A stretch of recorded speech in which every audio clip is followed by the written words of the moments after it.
মোরা একই বৃন্তে দুইটি কুসুম, হিন্দু মুসলমান। মুসলিম তার নয়ন মণি, হিন্দু তাহার প্রাণ।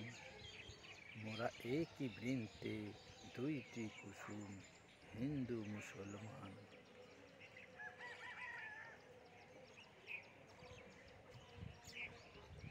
বড় আশা করে কবি এই উক্তিটি করেছিলেন, কিন্তু আজ তার কোনোই প্রতিফলন দেখা যাচ্ছে না। তার কারণ এখন মানুষের ভিতর বিদ্বেষে ভরা। প্রত্যেকটি মানুষের জন্য এখন